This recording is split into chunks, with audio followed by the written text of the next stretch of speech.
Bom, boa tarde a todos. Sejam todos bem-vindos ao nosso webinar Grupo de Benchmark em Gestão de IRAS, falando sobre infecções relacionadas à assistência à saúde. Eu pediria que todos deixem os seus microfones desligados durante a apresentação e que as perguntas podem ser feitas pelo chat ou pelo microfone, basta pedir a palavra. Eu vou apresentar a nossa palestrante, a doutora Aleia Campos. Ela é uma médica formada em 2000 pela Universidade de Minas Gerais, especialista em infectologia pela USP. Ela é médica atual, assistente da Comissão de Controle de Infecção Hospitalar do ICHC da Faculdade de Medicina da USP e com doutorado em andamento em uso racional de antimicrobianos, antimicrobial stewardship pela Faculdade de Medicina da USP. Então, eu vou passar a aula dela, espero que vocês gostem, e ao final ela vai estar à disposição para tirar dúvidas de vocês, responder as perguntas e tudo mais. Tenham um bom evento.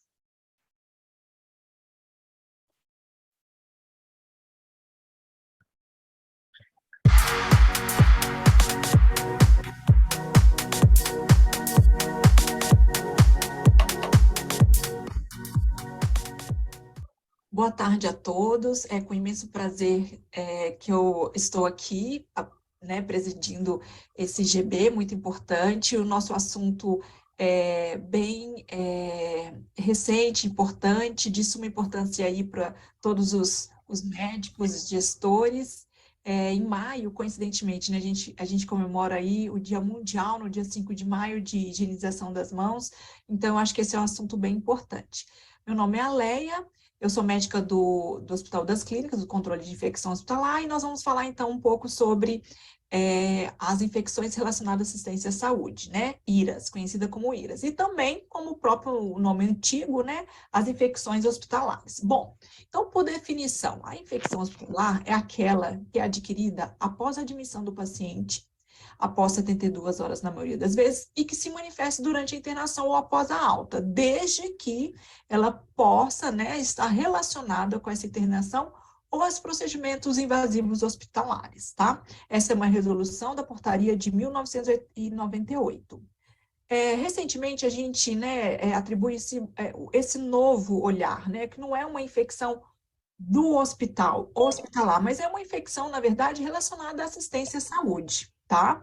Por quê? Porque essas infecções, elas são adquiridas e relacionadas à assistência em qualquer ambiente, desde o ambiente, né, de uma assistência domiciliar, instituições de longa permanência, hospital-dia e clínicas de diálise, principalmente.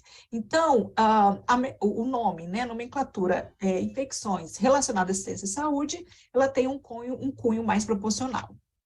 Bom, e por que falar de IRAS é importante, né? Porque tem um impacto importante em relação ao aumento de tempo de permanência do paciente, né? Sabe-se que infecções de corrente sanguínea, infecções cirúrgicas, que a gente vai falar um pouquinho mais na frente, elas chegam a aumentar aí mais de 7 dias o tempo de internação hospitalar, em torno aí uma média para todas as infecções aí, relacionada à assistência, em torno de 4 dias. E ela é uma causa direta de mortalidade, em torno de 1% dos pacientes. E sem contar essa questão do custo, né, que é muito importante, isso aumenta o custo hospitalar. Nos Estados Unidos, aqui, esse slide é bem antigo, em 96, eles fizeram aqui uma estatística, né, uma projeção de cerca de 2 milhões de infecções hospitalares por ano, tá? E vejam que a mortalidade, ela é compatível com o grau de importância, né, desse problema.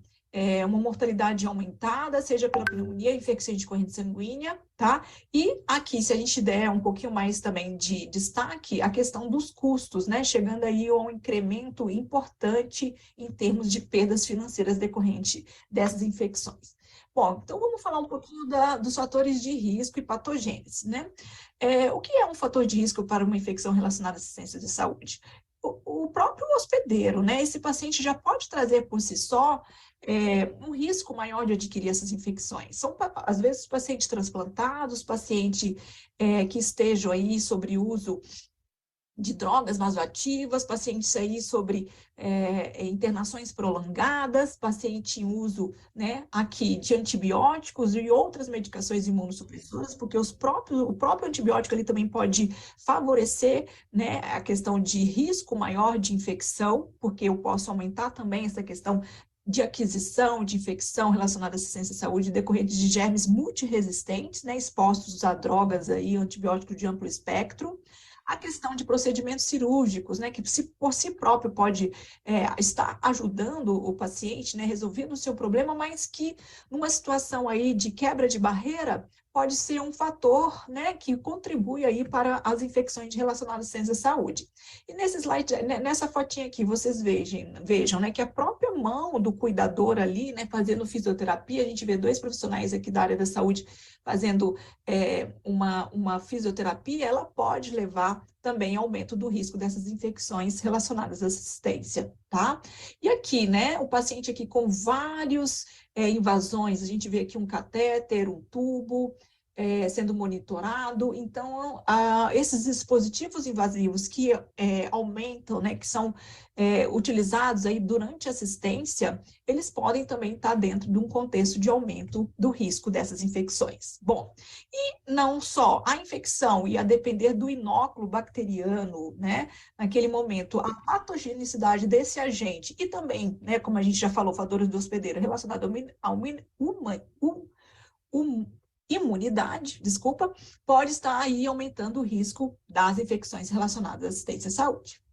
Bom, aqui eu trago uma foto do esboço, né, de um local, de um quarto, né, de uma UTI. Vejam vocês, aqui todos foram lugares aqui desse trabalho aqui, um trabalho publicado em 2001, já demonstrando aqui a importância dos equipamentos, né, dos fomes, dos locais aqui de um quarto que podem ser de risco de contaminação. Vejam só, né, lugares onde que existe uma certa banalização, né? A gente encosta, a gente não despreza, né, esses locais como potenciais fontes, e numa situação aqui que a gente vai fazer, né, uma análise de superfícies, a gente observa aí a grande presença de micro-organismo nessas regiões que podem ser potentes agentes causadores e que podem contribuir para o aumento da infecção do paciente dentro de um cuidado de assistência à saúde.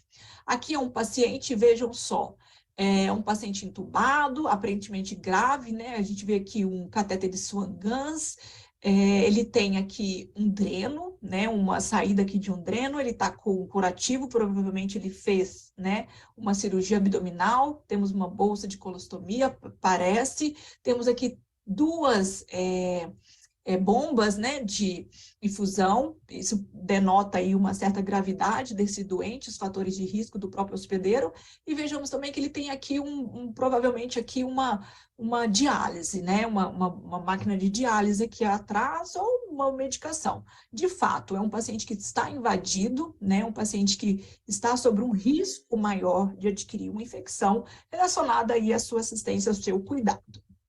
Bom, e nesta aula nós vamos falar então sobre 3 importantes infecções relacionadas à saúde. Vamos falar de infecção de corrente sanguínea associada ao dispositivo catéter venoso central, a pneumonia associada ou não à ventilação mecânica, né, o tubo orotraqueal, e a infecção associada à sonda vesical de Demora, tá? E vocês devem estar pensando, mas existe alguma medida eficaz que reduz e que pode contribuir para a redução das infecções? Existe. E a gente brinca, né, da CCH, que essas medidas estão nas nossas mãos, porque a higienização das mãos é um dos fatores mais importantes, né? É uma estratégia mais que demonstra maior impacto para a redução das infecções relacionadas à assistência à saúde. Então, medidas simples, né, que são higienização das mãos, salvam vidas. E aqui, né, antes da gente adentrar de fato nas infecções relacionadas à assistência à saúde, nós vamos falar aqui da importância da higienização, né? A OMS já define aí os 5 momentos importantes para a higienização das mãos.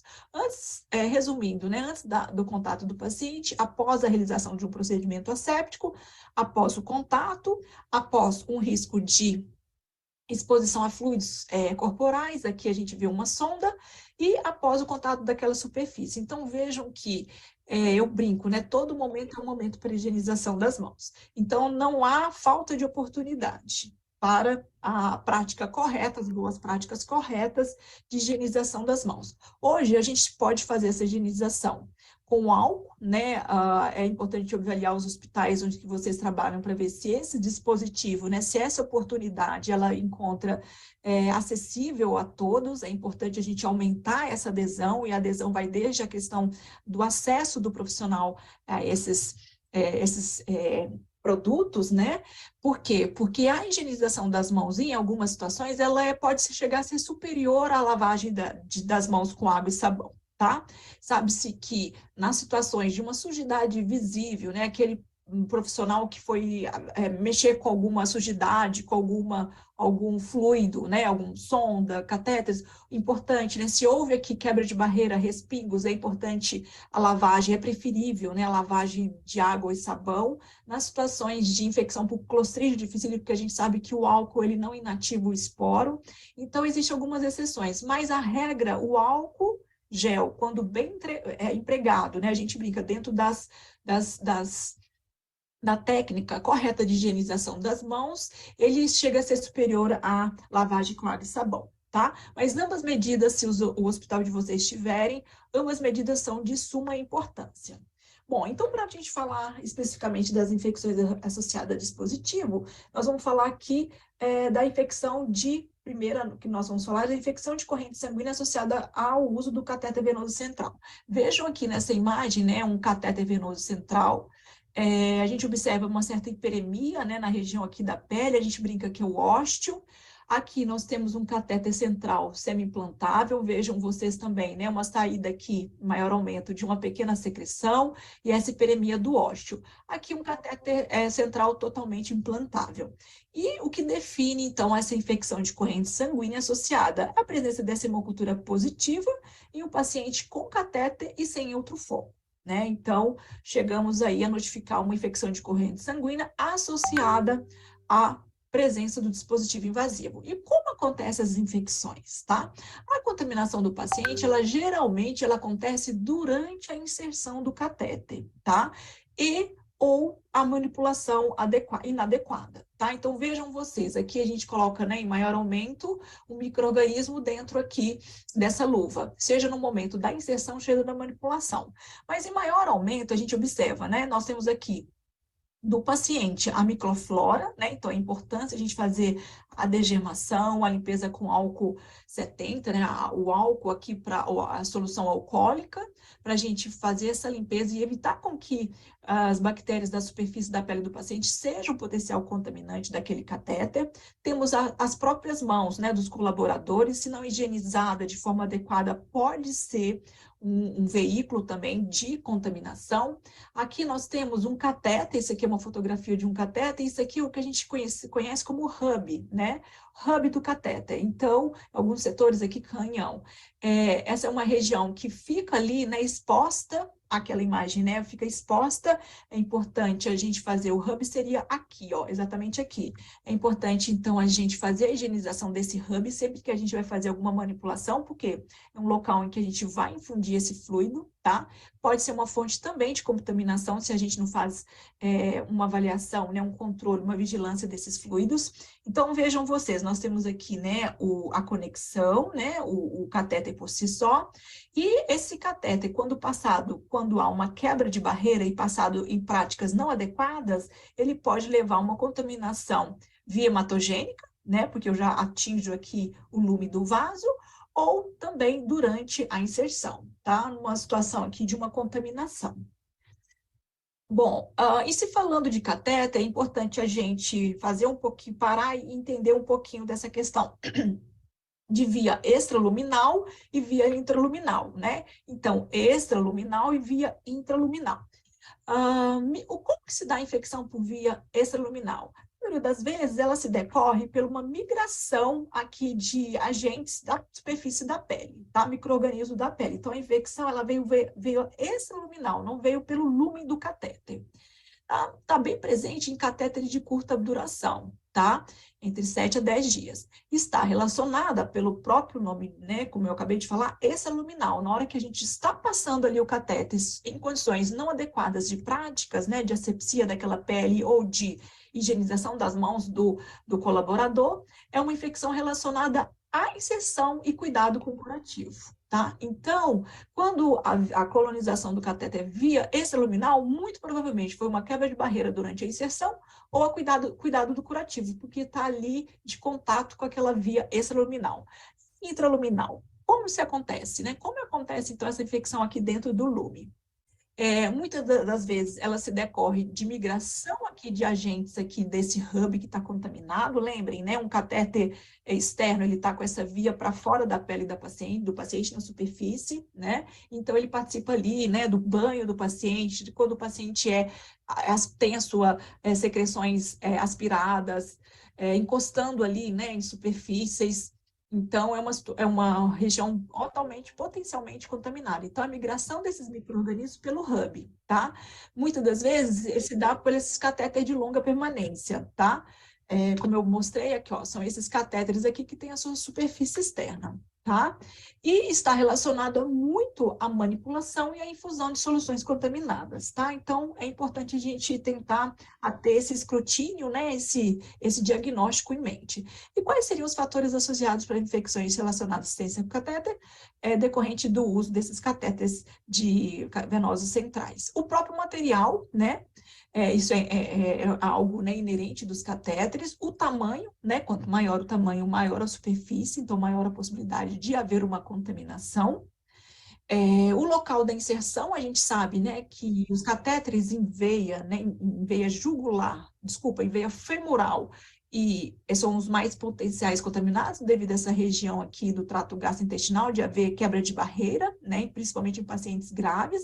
Em segundo lugar, aqui o catéter venoso em jugular, né, pelo simples fato de estar próximo de secreções respiratórias, paciente aqui com traqueia, né, com traqueostomizado, o risco, né, de haver saída de secreção e contaminação desse catéter, e o menos provável de ter infecção são os catéteres que são o principal aqui local de escolha, né, que são subclávia, tá? Então, o local de inserção é importante. Catéter femoral, a gente tenta o máximo não usá-lo e se usá-lo por um tempo pequeno, tá? E durante a cateterização, né? Então, a gente vai falar aqui um pouquinho da questão aqui da paramentação completa, tá? E a experiência desse médico, né, que está passando o catéter, de não haver contaminação aí do material durante a sua inserção. Tá? A questão aqui do profissional, a sua experiência, como eu já acabei de falar, né, a pessoa ter noção que o catéter é muito importante, então não pode, né, encostar em nenhuma superfície contaminada.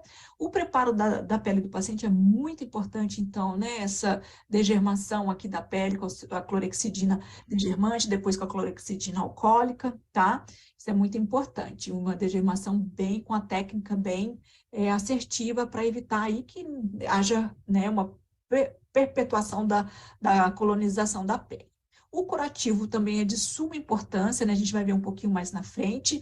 A inserção em sala de emergência. Por que eu coloquei isso aqui? Às vezes, em sala de emergência, a gente, né, os processos são um pouco mais falhos devido aí à gravidade do doente e à rapidez de estabilização do mesmo. Então, observar aqui a questão da inserção de sala de emergência. Pode ter passado sobre técnicas não adequadas. E a questão da manipulação, né? A gente falou como a manipulação é importante, tá? E a questão do hospedeiro, né? Que a gente já falou, que é inerente à situação de pacientes graves. Às vezes, uma hospitalização prolongada, o paciente já não tem acesso venoso periférico, precisa de um catéter venoso central, né? Nutrição parenteral, porque os líquidos, eles são, né? Eles apresentam por si só um potencial risco de contaminação maior. Paciente queimado, que já está com toda a sua superfície corporal queimada, em que, né, a gente perde aquela barreira protetora da pele como órgão de defesa, né? O paciente fica com as suas superfícies expostas, pacientes neutropênicos, porque é um risco maior de contaminação, e em crianças, né, crianças prematuras. Bom, e como evitar? Existem 3 momentos aqui importantes que a gente já andou falando aqui dos catéteres. Então, antes da inserção, durante a inserção e após, né? Antes da inserção, a gente fala muito da questão da cultura organizacional do serviço, né? De atribuir a passagem de catéter central como um evento muito importante, um evento que, apesar de salvar vidas dentro de um contexto não adequado, pode ser um evento que vai agregar ainda mais condições ruins de vida para o doente. Então, a gente tem que pensar bastante nessa questão da inserção, né? Promover essa educação continuada entre a equipe de que passar catéter é importante, né? Então, o que a gente pode tentar, né, contribuir dentro do centro de vocês? Atribuir importância à higienização das mãos, né? Então, é importante avisar os médicos, né, toda a equipe, que a higienização das mãos é importante e não substitui a luva, né? Que ao ser um procedimento estéril, a gente precisa de usar luva estéril, né? Mas, assim, não pode calçar uma luva sem higienizar as mãos de uma forma adequada antes, porque não vai, não vai adiantar, tá? O risco ainda perpetua. A questão aqui, como a gente já falou, evitar passar em veia femoral, porque a gente sabe que tem um risco maior de contaminação.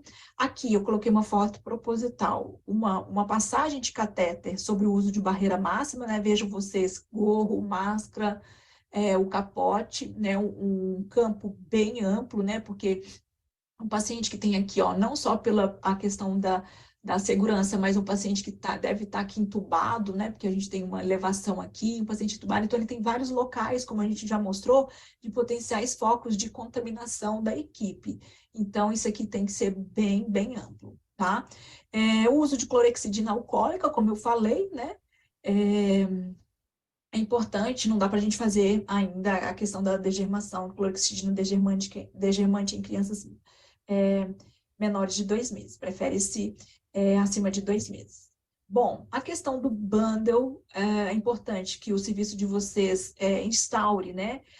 O bundle é uma palavra americana, mas ele inclui pacotes, né? E aqui a gente vê um processo físico, né? Um checklist de inserção de catéteres, em que a gente coloca aqui todas as situações de boas práticas de passagem desse catéter, né? Então, é um bundle relacionado à vigilância do processo de passagem de catéter, né? Então, relacionado aqui, né, em perguntas importantes, quem que está passando, aonde que está sendo passado esse catéter, que tipo de catéter que é, porque um catéter de PIC, né, ele é um catéter central de inserção periférica, ele tem um risco menor de infecção. Quantos lumes tem, né? Isso é muito importante, o risco maior de contaminação desse catéter. Qual é o sítio, como eu já falei com vocês, né? Dá-se preferência subclávia.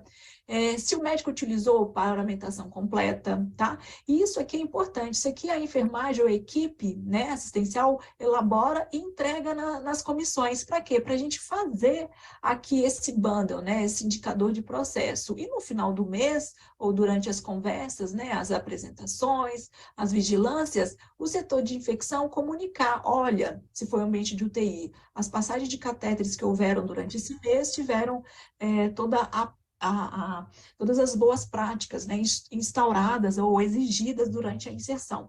Isso que é importante porque pode avaliar o profissional e está também coerente com o número de infecções relacionadas a catéter. Se o centro de vocês começarem a ter muito, podem dar uma olhada aí no checklist de inserção. Será que houve quebra de barreira? Tá? Então, é importante a gente ter esse gerenciamento do processo.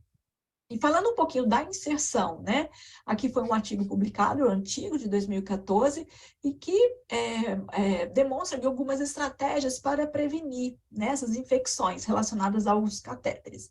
Então, como a gente já falou, né, da preferência subclávia, jugular, femoral é que mais pode ter o risco de contaminação, menor número possível, quanto menor, melhor, né, menor o risco de infecção. O uso da sonografia dentro das boas práticas também, né, porque o ultrassom pode estar contaminado, então tem que estar de olho com isso aqui. É importante porque ele evita, né, várias furadas, e a gente sabe que quanto maior, né, lembram daquela foto, né, que pode estar durante, né, a introdução do catéter, então a ultrassonografia ela auxilia o médico a evitar punções repetitivas. O kit de inserção, ele é importante porque ele coloca ali dentro de um cenário, né, de uma caixinha, todos os equipamentos necessários, né, para a inserção e evita ficar pegando e tirando de um e de outro e quebra das barreiras aí de contaminação do catéter. Com relação à manutenção, é muito importante isso aqui, né? Essa questão do curativo. Então, vejam vocês, o curativo estéreo, manter protegido, manter seco e limpo em cada troca de curativo. Então, a gente fazia a asepsia do ciclo de inserção com essa clorexidina aqui alcoólica a 5%, tá? Falando um pouquinho mais do curativo, o curativo ele pode ser gás, estéreo ou película. Em relação ao risco de infecção, os estudos demonstram uma equivalência, tá? Em relação a gás estéreo, né? A gente está aqui, ó. O sangramento, ele é preferível nas primeiras 24 horas, porque ali com trauma, né, principalmente catéteres que têm um, um diâmetro maior, né? O trauma que faz na pele, às vezes, paciente usa de anticoagulação, pacientes gravem demais e podem sangrar, então é preferível nas primeiras 24 horas o uso dessas gases, tá? E se tratando de gás, ele deve ser trocada todos os dias. A película transparente é muito bom, né? Se vocês tiverem no centro de vocês, parabéns, porque ela é uma forma de, né, o colaborador já enxergar esse ósteo, né, e detectar quando não tem nenhuma sujidade, não tem nenhuma infecção. O importante da película é que não deva ser utilizado quando estiver muito úmido, né, aquele paciente que está transpirando muito, porque aqui forma uma bolinha, e isso pode ser um meio de colonização. E os catéteres, tipo, né, o Tagaderme, película, eles permitem aí um tempo de troca maior. Isso é muito importante do ponto de vista assistencial. A questão da manipulação, né, como a gente falou, ela é muito importante, então não esquecer de higienizar as mãos antes de calçar as luvas, para manipular o catéter, é muito importante. A desinfecção do hub, né, aquele hub é aquela pontinha onde que a gente conecta com as seringas, o equipo para fazer medicação para o paciente. Antes de manusear, a gente tem que fazer essa desinfecção do hub, dessa conexão, né? Utilizar álcool 70 ou a clorexidina, tá? Tem tempo para fazer, no mínimo 5 segundos, tá? Muito importante fazer aquele movimento, né, de espremer a laranja para garantir toda a limpeza desse hub. Uma coisa muito importante da manutenção, né? Em remover os catéteres tão logo não sejam necessários. Às vezes, um profissional de enfermagem pode falar, doutor, é necessário ficar com esse catéter? O paciente já está com medicação via oral, né? Então, é interessante que é uma avaliação multidisciplinar. A troca do curativo, então, como a gente falou, de gás, é cada 48 horas, se não tiver sujidade maior. E os transparentes, a gente pode manter aí de 5 a 7 dias. Agora a gente vai falar da pneumonia associada à ventilação mecânica, segundo a IRAS nossa, tá? Então, é uma pneumonia que ocorre em pacientes com acima de 48 horas de intubação orotraqueal, quando está relacionada à ventilação mecânica, dentro do ambiente hospitalar, tá? Então, ela se dá, né, por aspiração de micro-organismos da orofaringe e trato digestivo, é mais comum. É importante, né, pacientes sob sedação, no momento ali do tubo, pode haver, né, um certo retorno gástrico e aí contribuir para a infecção.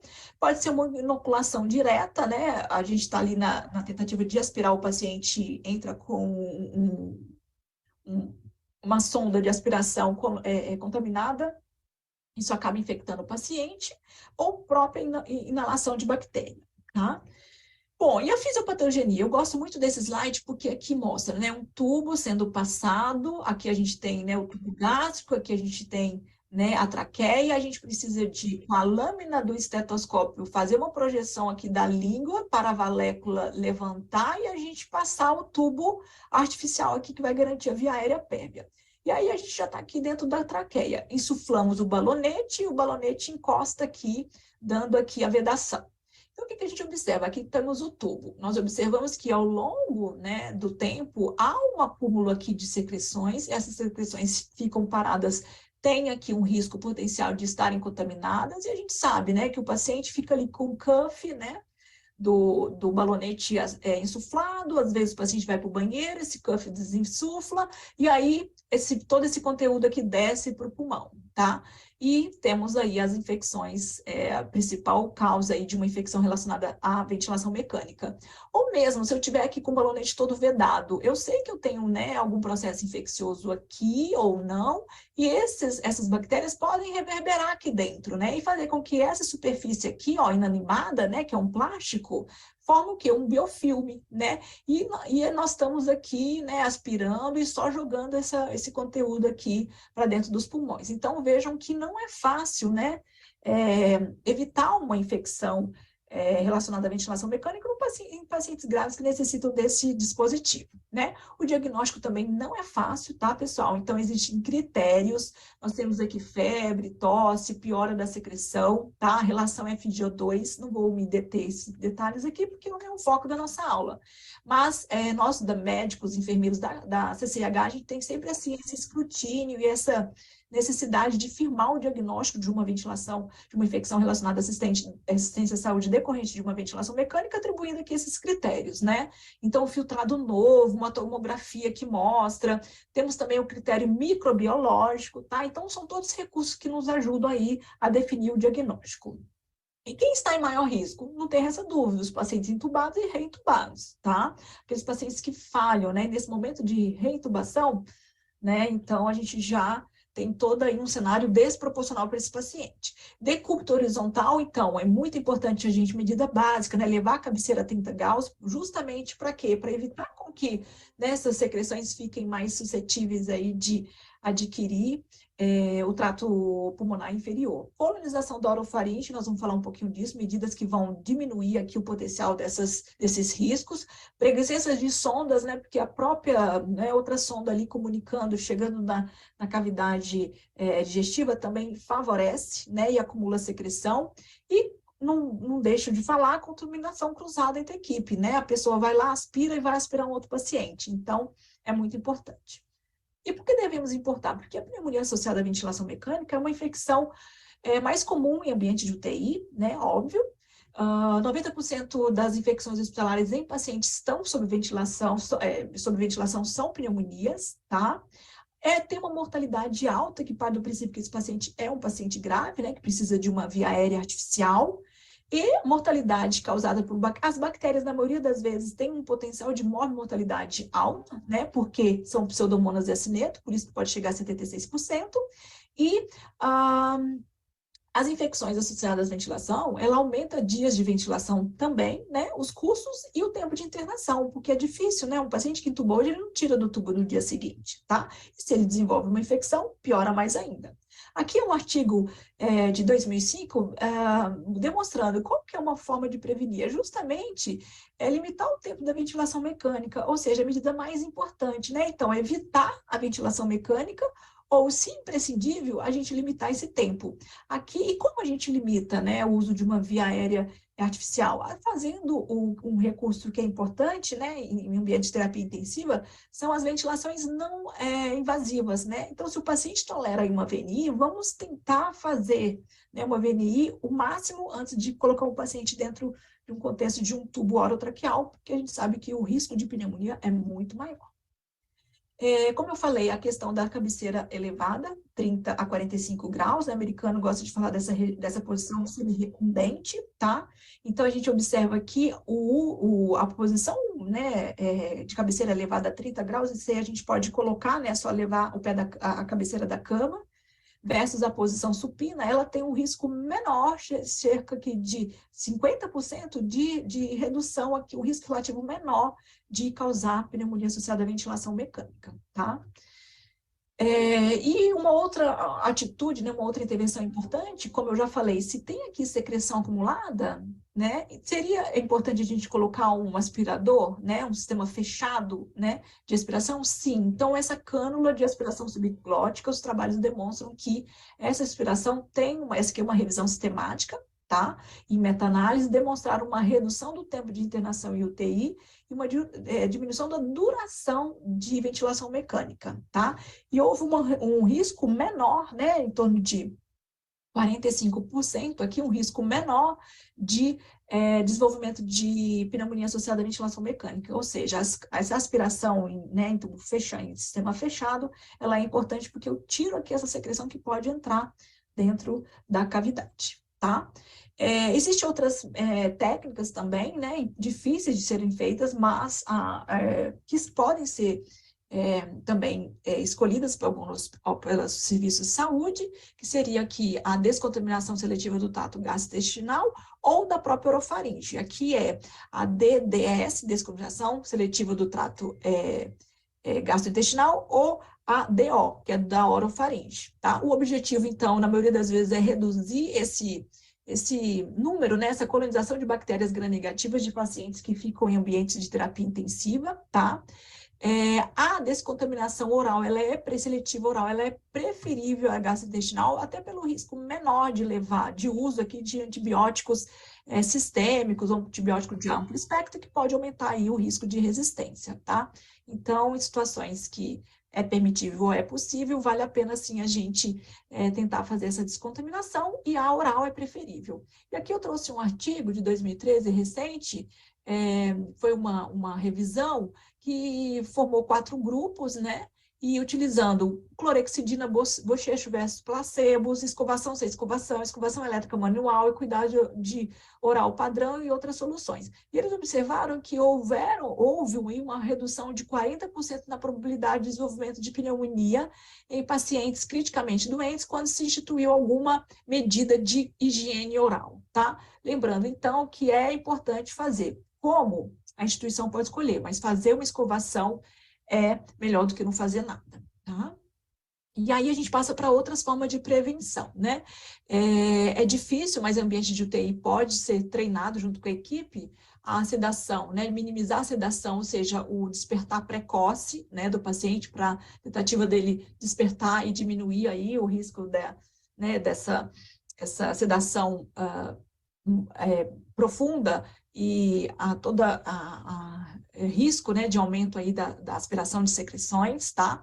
Então, tem uma interrupção de como fazer isso, através de uma interrupção diária da sedação, né? Alguns trabalhos têm demonstrado diminuir o tempo de ventilação. E essa questão aqui muito importante, né, multidisciplinar, que é a avaliação de possibilidade de tubação uma vez ao dia, né? Chegar todo mundo da equipe e ler todos os exames, a relação FiO2, PaDO2, para ver se PCO2, para ver se há risco, né? Ou possibilidade desse paciente ser estubado naquele dia. Esse tipo de questionamento tem que ser diário, não pode esquecer o paciente com tubo e passar a visita, tá? Porque o risco de tubo, o maior permanência do tubo, é o principal fator aí para aumento de risco dessa pneumonia. E essa questão da mobilização precoce, né? Então, aumenta a velocidade de tubação, porque quando você movimenta o paciente, querendo ou não, você acaba mobilizando ali, né? Diminuindo aí o processo de atelectasias. Diminuição do tempo de permanência, né? A gente tem, né, quanto menor o tempo de permanência, menor o risco, e essa mobilização precoce, ela melhora também a taxa de retorno a funções anteriores. Então, isso tudo, o paciente, a gente fala na prática que começa a recuperar o drive, né, o drive respiratório, tá? E, por fim, nós vamos falar aqui da prevenção de infecção de trato urinário relacionada ao uso das sondas, tá? Porque devemos importar. É uma infecção mais comum relacionada ao cuidado, né? Não resta dúvida. Se a pneumonia está no ambiente da UTI, a infecção do trato urinário está no ambiente hospitalar como um todo, tá? Também tem um impacto no aumento da mortalidade, com um aumento aí de 13 mil óbitos aí anualmente nos Estados Unidos. E aumenta também o tempo de permanência, porque não é uma infecção grave, mas aumenta aí o risco do paciente permanecer internado para uso de antibiótico endovenoso, tá? E um dado importante que recentemente no levantamento dos Estados Unidos, mais de 50% dos médicos não monitoram quais os pacientes estão caracterizados, porque meio que banalizam, né, o uso da sonda. E lembrar que sonda vesical de demora tem que ser utilizado se necessário, senão o paciente pode, sim, utilizar de UriPen ou utilizar de fraldas, porque o dispositivo aumenta o risco, tá? 75% dos médicos não monitoram a duração e descontinuação do catéter, né? Então, aquele catéter central que a gente falou, que tem que perguntar se precisa, se já não está com medicação via oral, ou aquele tubo, que será que eu não posso já tentar fazer essa tentativa de extubação diária? Aqui é uma banalização, os médicos esquecem que sonda vesical de demora pode sim levar a infecção no contexto que não necessidade mais do uso daquele dispositivo, tá? E como acontece? Então, nós temos aqui fontes de micro-organismo endógena e exógena. Então, endógena pelo meato, pela vagina e pelo reto. São regiões ali muito contaminadas e que estão próximas, né? Numa situação ali de cateterismo, pode, se não fizer uma higiene íntima daquela região, pode levar à infecção. E outra, né? O próprio ali, a questão aqui da trato gastrointestinal reto próximo, pode também levar à contaminação exógena dessa sonda, né? Então, e essa contaminação, ela pode ser aumentada em mão de cuidadores que não fazem, né, higienização correta, não usam luvas, né? Seja durante a inserção desse dispositivo, ou seja também na manipulação. A manipulação, quando o funcionário vai ali tirar, né, o sistema coletor, que fica a bolsinha da sonda, e ele sistematicamente não higieniza as mãos e vai contaminando os pacientes em subsequência. Aqui está só uma uma animação, né, da via extraluminal, tá? São infecções tendem a ser mais precoces quando há quebra de barreira durante a inserção, e intraluminal, né? Aqui pode haver o quê? Uma quebra do circuito fechado, a gente sabe que esse circuito tem que estar fechado, ele só abre aqui para sair, né, a coleta do xixi e fecha da contaminação da bag. Então, ela pode ser interna ou externa. Bom, e por que é importante saber bem a questão da sonda? Porque é um local muito propício para a formação de biofilme, tá? Nessa superfície de catéter, superfície do catéter e do sistema coletor, tá? Pelos próprios patógenos comuns dessa região, tá? Que é uma região do trato gastrointestinal bastante aqui colonizada. Então, essas bactérias, elas costumam ficar resistentes aos antibióticos e até o sistema imune do hospedeiro, tá? E quais seriam os fatores de risco, né? O paciente que está usando sonda desenvolve aí uma infecção, uma itu sintomática. Então, essa cateterização prolongada, né? Então, são os dispositivos que permanecem sem necessidade, tá? Isso favorece o risco da infecção. O sexo feminino por si só pode ter um risco maior, a maioridade pela própria perda aí dos mecanismos os mecanismos primários aí de proteção e também imunodepressão, né? Os pacientes que tomam algum medicamento que podem aí diminuir aí esse controle inato de proteção do local. E a questão de uma bacteriúria, né, que o paciente possa ter, né, quando há uma desconexão do sistema de drenagem, o paciente pode ter alteração do exame de urina, né, sem necessariamente ter infecção. Então, a gente sempre tem que questionar. Colhe o exame de urina, tem alteração, mas se trata de uma urina contaminada pela sonda ou um paciente que tem infecção? Então, esses pacientes têm que ser mais questionados com relação à bacteriúria para evitar um tratamento desnecessário. Uma outra coisa importante é como se colhe, né? A gente sabe que tem que se colher daquela primeira urina que, né, despreza a urina daquela bolsa e colher daquela primeira urina. Essa, sim, pode ter uma representação melhor, né, do trato urinário interno, tá? E não ser só a colonização da bolsa coletora da urina. Em regiões em situações de incontinência, às vezes o paciente de diabetes tem um risco maior, o paciente que tem uma colonização do meato e paciente sob disfunção renal. Eu coloquei aqui em lilás os principais fatores de risco que podem ser modificados, tá? Então, importante pensar nisso. E como prevenir? Né? O que a gente viu falando com as outras infecções relacionadas à assistência à saúde. Inserir um catéter somente para indicações apropriadas e tirá-lo quando não necessário mais, tá? Inserir os catéteres utilizando essa técnica asséptica e equipamento estéreo, ou seja, se houver uma contaminação, troque, mude, use outro material. Prezar para que o sistema de drenagem fique fechado, porque a abertura ali, né, leva a contaminação como um todo, tá? Remover o catéter tão logo não seja mais necessário, porque é importante, se transforma num veículo, né, mais mantenedor da infecção, quando o catéter não tem necessidade. E importante também, né, que a equipe certifique de que somente as pessoas bem treinadas inserem e manuseiem os catéteres, né, para evitar essa banalização aí com o uso da sonda vesical de demora em sua passagem. Bom, então eu termino aqui a aula, pessoal, deixando aqui uma mensagem, né, que o que eu acho que mais foca nessa imagem aqui é a questão de ser responsabilidade de todos, né? Então, a prevenção e o controle das infecções dentro de ambientes de saúde, né, elas são responsabilidade de todos os membros, né? Eu falo que é uma ação de um contexto multidisciplinar. E todos nós temos uma coparticipação aí para evitar. Era isso. Agora estou aqui disposta a responder as questões. Obrigada. Tchau.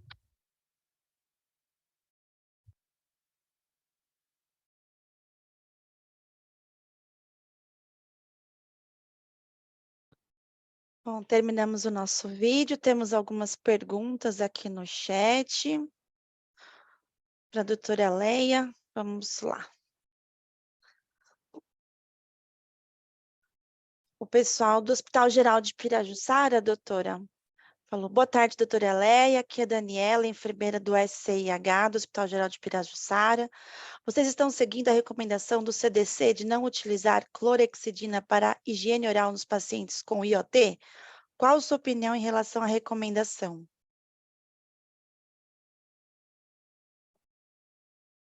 Está fechado o seu microfone, doutora. Oi, boa tarde, pessoal. Desculpa, sim, a gente não faz, tá? Aquele é um artigo mais antigo e a gente prefere a higienização oral mesmo, né, com mecânica, tá? E com clorexidina alcoólica, tá? Então a gente não faz, não, tá? Quem que fez a pergunta? Foi a Danila, do Hospital Geral de Pirajussara. Sim, muito, muito importante, Danila, essa pergunta, tá? Tem mais uma pergunta aqui da Érica Faquin. Boa tarde. Em relação aos dispositivos com conector valvulado, podemos realizar somente asepsia e não utilizar luvas para o manuseio? O que você indicaria, uso de luva ou não? Não, eu indico sim o uso de luva, até porque a luva ela chega a ser um EPI, né? Érica, é importante sim a luva no contexto de uma manipulação de catéter. O que não pode deixar de existir é a pessoa usar a luva e não higienizar as mãos. Então, higieniza as mãos, calça a luva, porque a luva é uma outra barreira e também um EPI, né? No diante aí de acidente com material pérfuro cortante. O pessoal quer fazer mais alguma pergunta? Quer abrir o microfone? Fiquem à vontade. O pessoal está tímido, calado. Podem fazer pergunta. Aproveitem.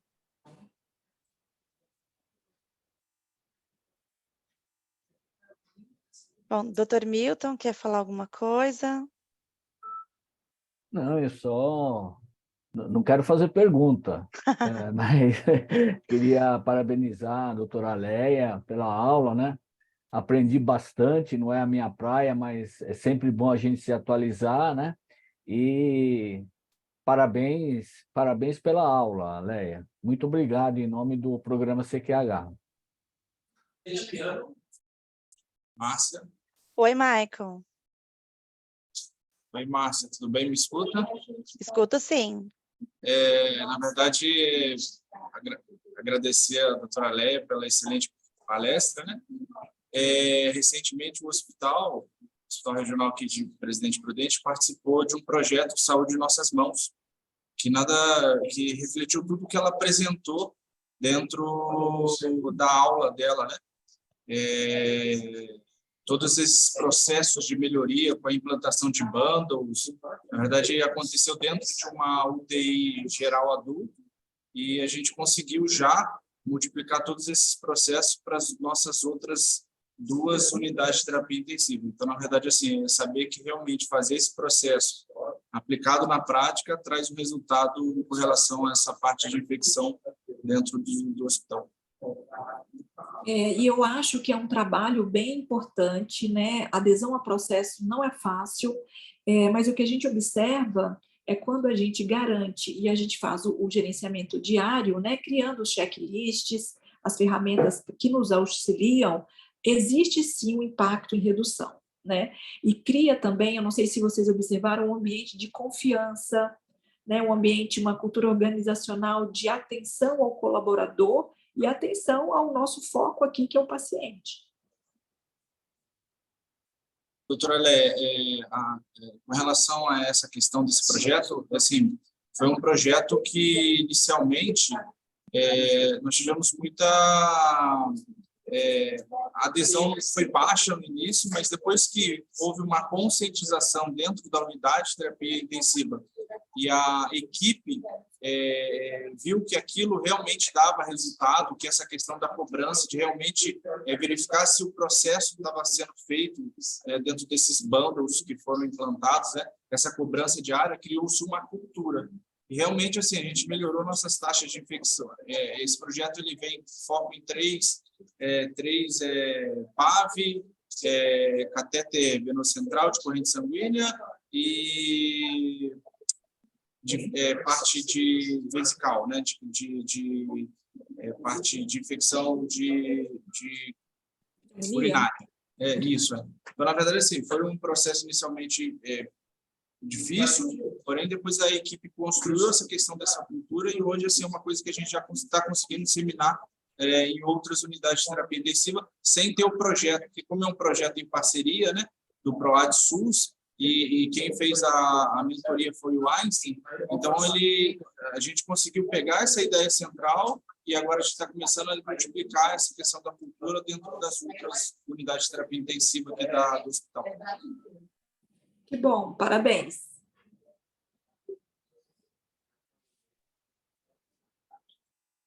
Doutora Leia, Cibele, eu queria parabenizar pela sua palestra. Parabéns, viu? Obrigada, Cibele. Eu tenho uma pergunta aqui, doutora, a pessoa não tem a identificação, mas ela pergunta assim, qual a taxa de infecção nos nossos hospitais? Eu até vi no chat. A gente tem, pessoal, né, o site da Covisa é bem legal ali. Ali a gente tem dados, né, tem uma barra suspensa à esquerda, que vocês clicam lá, infecções, comissão de infecção hospitalar. Não sei bem se é isso que está lá.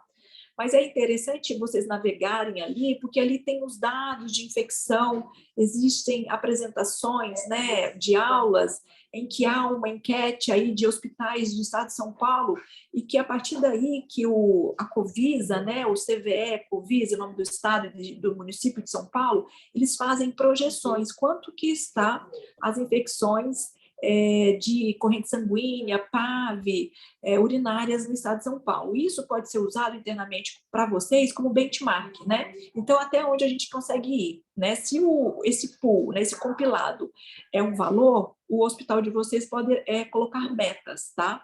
E essa pergunta especificamente eu não consigo responder, né? Então, eu acho que é importante o hospital de vocês criar um mecanismo para ter esses valores e esses valores serem comparáveis. Isso dá-se o nome de benchmark, né? Então, e outra, o CVE, ele estabelece o percentil 50, né? Aquele percentil 50, a metade, é interessante que os hospitais de vocês criem metas para estar dentro daquele valor, né? Estando acima, é alto, considerado alto. Estando abaixo, estou adequado, né? Então, é dessa forma. Então, o valor eu não consigo dar para vocês. Cada instituto, cada hospital tem os seus valores. E é importante a gente usar essas ferramentas, né, institucionais, né, de Estado, para vocês fazerem comparação. E eu estimulo a quem não tiver de começar, porque não é fácil, demanda muita processo diário, né, aquela que a gente fala que é busca ativa dos dados, vigilância dentro da unidade, mas precisam de começar. O colega deu para a gente aí um case de sucesso, né? Ele já começou com 3 IRAs. Que tal o hospital de vocês estabelecerem aí uma IRAS, né? Então, comecem pelo mais fácil e, a partir daí, criam os processos que são semelhantes às outras IRAs. E aí, todo esse tipo de dados, ele deslancha na unidade de vocês, né? No hospital de vocês, e faz parte daquela cultura organizacional.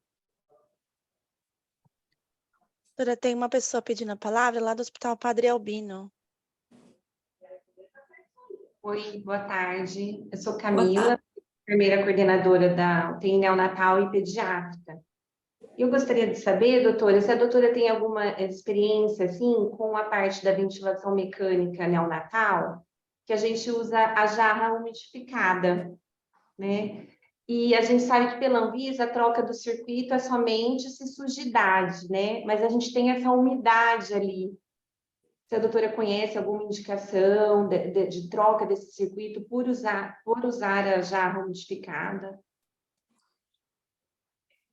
Eu vou ser bem honesta com você, não tenho experiência em neonatologia, mas nos adultos, eu te falo, a gente segue o que está dentro, né, da Anvisa, e obviamente a gente observa, né, essa vigilância diária, ela leva em consideração também a visualização dos equipos, né, e dos conectores. E todas as vezes que tem ali um filtro muito umidificado, será que aquele paciente teve um aumento de secreção? Né? Então, existe uma regra, mas na auditoria diária, você pode estabelecer na sua unidade. Com relação à jarra, eu não tenho experiência, por isso que eu não posso te falar. Mas o ideal é que todo o circuito esteja seco, né? E sem, como você falou, sem sujidade.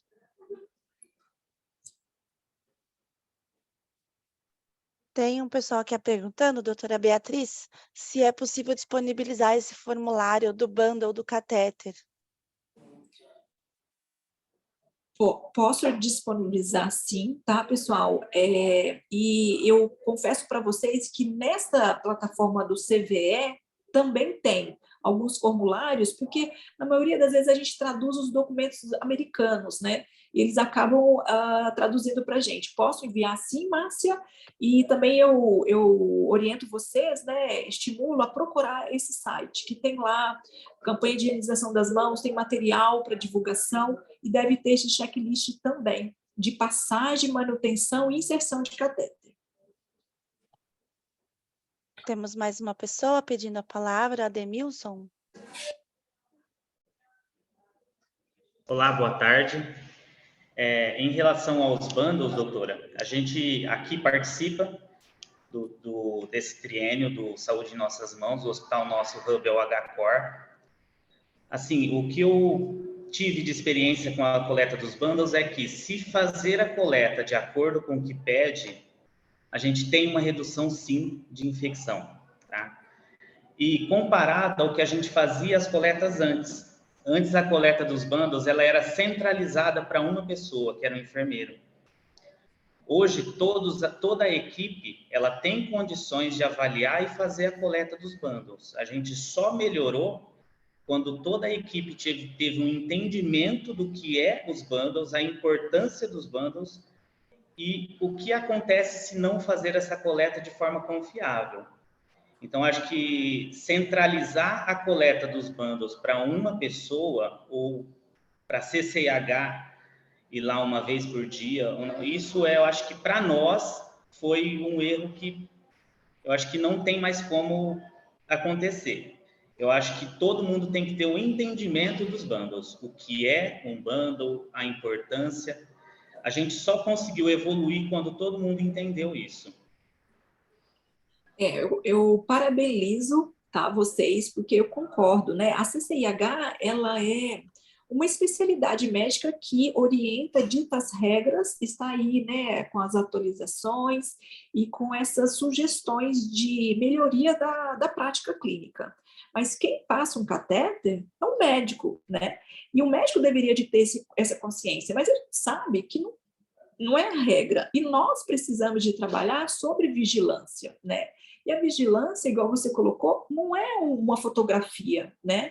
Ela é a prática diária da gente. Então, nada mais justo de você chamar a unidade, dentro do contexto multidisciplinar, para realizar esses processos, né? Então, a CCH cria, ela coordena, porque depois esse tipo de folhas, né? Se vocês tiverem, tem muito prontuário eletrônico, né, hoje em dia, mas esse tipo de material, de instrumento, ele tem que ser analisado internamente pela CCH, porque somos nós que vamos propor melhorias. Mas se você tem uma equipe que é distribuída, você tem a enfermagem, técnico, médico, que pode estar te auxiliando, é o melhor cenário. Isso é o que a gente mais pretende dentro da CCIH, é passar essa importância, porque eu acho que quando você tem a equipe que apoia, você conseguiu mudar a cultura, né? Você conseguiu mudar, e aí, mudando, as infecções diminuem, não tem dúvida. Bom, doutora, caminhamos para o encerramento do nosso webinar. Tem muitos agradecimentos aqui, muitas parabenizações pela aula. Acho que o pessoal gostou muito.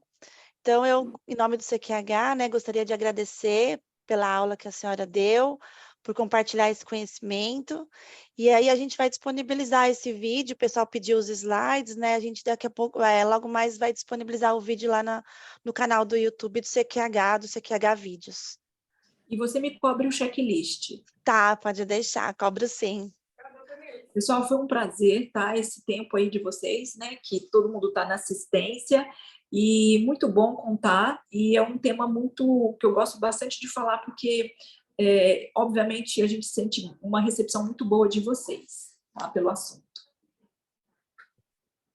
Obrigada, gente. Tchau, boa tarde a todo mundo. Tchau.